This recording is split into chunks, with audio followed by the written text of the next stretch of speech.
The great Sunil Gavaskar कहते हैं कि दुनिया में दो प्लेयर्स का कोई मुतबादल नहीं है, एक बल्लेबाज है और एक गेंदबाज है। बल्लेबाज का नाम है सचिन तेंदुलकर और गेंदबाज का नाम है वसीम अकरम। वसीम अकरम जैसा गेंदबाज ना दुनिया में आया है और ना ही आएगा, क्योंकि वसीम अकरम एक ही था। वो हर कंडीशन में बॉल को अंदर बाहर ला सकते थे। अपनी बॉलिंग से बल्लेबाज की नाक में वो दम करके रखते थे। ये सवाल, ये बहस क्यों हो रही है कि वसीम अकरम बड़ा बॉलर है या जसप्रीत बुमराह बड़ा बॉलर है? वो कहते हैं कि बुमराह एक अच्छा बॉलर है, लेकिन वो वसीम के आस पास भी नहीं है। और अगर इसको लॉजिकली खोल कर देखा जाए ना, तो वसीम हर कंडीशन में बॉल को घुमा लेते थे। बुमराह बैटिंग सपोर्ट विकेट पे बॉल को नहीं घुमा सकते, वहाँ पे बुमराह स्ट्रगल करते हैं।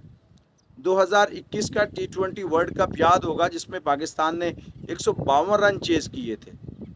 वहाँ पे टीम इंडिया के बुमराह इम्पैक्ट नहीं डाल सके थे, जिसकी वजह से पाकिस्तान ने 152 10 विकेटों पे चेज कर लिया था और एक भी विकेट नहीं गिरी थी। तो ये फ़र्क होता है कि जब बुमराह की बॉल सपोर्टिंग विकेट पे गिरती है, जो बॉलिंग को सपोर्ट करती है, तो बुमराह बहुत ज़्यादा लीथल हो जाते हैं, उनको खेलना मुश्किल हो जाता है। T20 2024 का वर्ल्ड कप सबके सामने है कि जीता हुआ मैच अफ्रीका बुमराह की वजह से हार गई, क्योंकि थोड़ा भी अगर विकेट में कहीं सपोर्ट होगा तो बुमराह अपनी लेंथ से, अपनी अकल से और अपनी पेस से बल्लेबाज को बीट करेगा। वो बल्लेबाज के साथ खेलता है। वैसे ही वसीम अकरम खेलते थे, लेकिन वसीम अकरम डेड विकेट पे भी बैट्समैन को पकड़ लेते थे। उसकी वजह थी कि उनके साथ वकार यूनुस थे। ये जब दोनों डब्ल्यू इकट्ठे होकर बॉलिंग करते थे तो बड़ा लीथल कॉम्बिनेशन बनता था। वकार यूनुस रिवर्स स्विंग का मास्टर था, और जब एक एंड से विकेटें गिर रही हूँ, दूसरे एंड से दूसरा बॉलर प्रेशर बना रहा हो, तो आपको खेलना मुश्किल हो जाता है। बुमराह के साथ ये नहीं हो रहा। बुमराह के साथ दूसरे एंड पे कोई जब तक विकेट नहीं लेता, बुमराह बेकार है। बुमराह को सपोर्ट चाहिए दूसरी तरफ से, और वो सपोर्ट टीम इंडिया से बुमराह को पिछले मैच में नहीं मिली। 2021 के मैच में भुवनेश्वर कुमार भी थे, मोहम्मद शामी भी थे। भुवनेश्वर कुमार को इंडिया वाले स्विंग किंग कहते हैं। उसकी शुरू में बॉल बहुत घूमती थी, पेस इतनी नहीं थी, 130-32 के अराउंड बॉल थी, मगर उसकी बॉल घूमती थी। फर्क वही है कि जब आपको सपोर्टिंग विकेट नहीं मिलेगी, आप परफॉर्म नहीं कर पाएंगे। तो वसीम के साथ तकाबल ये वैसे ही से आती है।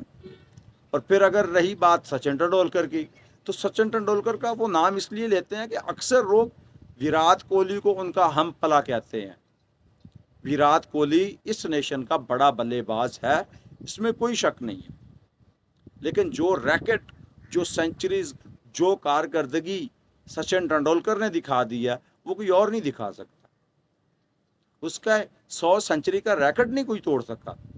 लगा था कि कोहली तोड़ देगा, लेकिन कोहली 82 पे ही थक गया। तो एक प्लेयर का एक ऑरा होता है, उसको compete करना बड़ा मुश्किल होता है।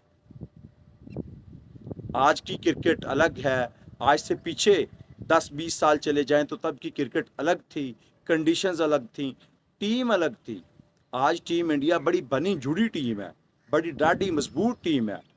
जब तेंदुलकर थे तब सिर्फ तेंदुलकर ही टीम में थे, बाकी कोई इतने अच्छे प्लेयर नहीं थे। बाद में आगे आके ड्रेवर्ड ने ज्वाइन किया तो टीम बनती गई, सहवाग ने भी ज्वाइन किया, महेंद्र सिंह धोनी ने भी ज्वाइन किया, तो टीम की थोड़ी शक्ल निकली। लेकिन जब तेंदुलकर तेंदुलकर बना तो तब अकेला तेंदुलकर ही था जो टीम इंडिया को लेकर चल रहा था, जो हर सिचुएशन में टीम के लिए रन बना रहा था। तो उसका मुतबादल कोहली कैसे हो सकता है? कोहली जब टीम में आए तो टीम इंडिया अच्छी खासी खड़ी हो गई थी। एक बड़े प्लेयर के अराउंड जब टीम खड़ी होती है तो वो बड़ा प्लेयर अपने लिए आसानियां पैदा कर लेता है।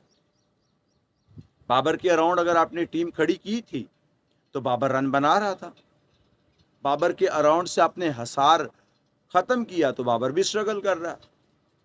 تو ایک پلیئر کو رن بنانے کے لیے ٹیم چاہیے ہوتی ہے. ٹنڈولکر اور وسیم اکرم دونوں اپنے آپ میں ٹیم مین تھے. وسیم اکرم سے لاکھ اختلاف ہوں گے کہ بھائی وہ جو بھی آپ ماضی میں اس نے کیا، لیکن وہ اپنی بالنگ سے بہت لیتھل تھا. جب اس کو ضرورت ہوتی تھی وہ وکٹ لیتا تھا، اور کہہ کے وکٹ لیتا تھا، تنگ کر کے وکٹ لیتا تھا. اس طرح کا بالر ڈیتھ اوور میں بعد میں ہمیں عمر گل ملا، جو بال کو گھماتا تھا، جو وکٹیں لیتا تھا. لیکن وسیم اکرم کا اور وقار کا توڑ نہ آیا، نہ آئے گا. بمراہ ایک اچھا بالر ہے، وہ ٹیم انڈیا کے لیے اچھی کرکٹ کھیل رہا ہے. ٹیم انڈیا اس کی وجہ سے جیت بھی رہی ہے. لیکن جب تک ٹیم انڈیا کو کہ بمراہ کو دوسرے اینڈ سے کوئی سپورٹ نہیں ملے گی، بمراہ بیکار ہے. ایک بالر زیادہ سے زیادہ کتنی وکٹیں لے گا؟ اب ٹیم انگلینڈ کو آپ کی مجبوری پتہ ہے، آپ کی خامی پتہ ہے کہ آپ کا سارا نربھر جو ہے وہ بمراہ پہ ہے. تو وہ بمراہ کو کھیلتے ہی نہیں ہیں. کاؤنٹر اٹیک کریں گے تب جب مجبوری ہوگی، نہیں تو وہ کہیں گے کہ بمراہ کا اوور نکالو، باقیوں کو پھینٹا لگاؤ. جب آپ کا بڑا بالر ہی وکٹ نہیں لے پائے گا، اس کو کوئی چانس ہی نہیں دیا جائے گا، اس کو کاؤنٹر کیا جائے گا، تو پھر آپ کی ٹیم کیا کرے گی؟ اور یہی نقصان ہے آپ کی ٹیم کا. آپ کو سراج پہ بڑا بھروسہ تھا، سراج کچھ نہیں کر پایا سوائے اگریشن دکھانے کے. آپ کو کرشنا پہ بڑا بھروسہ تھا، اس نے دال دلیا کیا، مگر وہ اس قابل نہیں تھا کہ ٹیم انڈیا اس سے جیت پاتی. تو ٹیم انڈیا کو جیتنے کے لیے بمراہ کے اراؤنڈ اب ٹیم کھڑی کرنی پڑے گی. بالنگ بمراہ کے اکارڈنگ کھلانی پڑے گی، جو بمراہ کو سپورٹ کرے.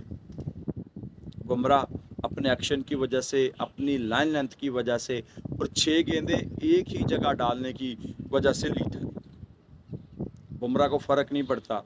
بمراہ کا آپ کمپیریزن جس سے مرضی کریں. پہلے تو یہ زیادتی ہے بمراہ کے ساتھ، دوسرا بمراہ اس جنریشن کا اچھا بالر ہے. شاید اس کے پائے کا بالر پیٹ کمن ہو، اس کے پائے کا bowler hazel would who, Mitchell stork who. Australian bowling میں اسپیشلی یہ 3 جنے جو ہے نا، ان کا تو کوئی متبادل ہی نہیں ہے. ان کو کھیلنا بڑا مشکل ہے. یہ ایشین کنڈیشنز میں بڑے مشکل ہو جاتے ہیں. تو بمراہ کے لیے آسان رستہ نہیں ہے. اس کو پیٹ کمن کا بھی سامنا ہے، اس کو مچل کا بھی سامنا ہے، اس کو ہیزل ووڈ کو بھی پاس کرنا ہے. آپ نے ابھی سے اس کو وسیم اکرم کے ساتھ ملا دیا. تو تھوڑا سوچ کے سمجھ کے اس کو اینڈرسن کے ساتھ ملاؤ، اس کو براڈ کے ساتھ ملاؤ. وسیم اکرم بہت اوپر کی چیز ہے، کیونکہ اچھے اس طرح کے بالر جو بال کو کسی بھی کنڈیشن میں دونوں طرف گھما سکتے ہوں، وہ کبھی کبھی آتے ہیں اور پھر وہ اپنا نام پیدا کر کے جاتے ہیں. چھوٹا سا رن اپ 6 قدموں کا اور بال سیدھی، یا تو وہ جاتی تھی 134-35 کے کیپر کے ہاتھ میں، یا یہ نکلی باہر اور یہ نکلی سیدھی وکٹ میں، یا پھر یہ نکلا ایج. اس طرح کا بالر بمراہ نہیں ہے، ابھی نہیں ہے. جب تک اس کے ساتھ کوئی بنے گا تب دیکھیں گے.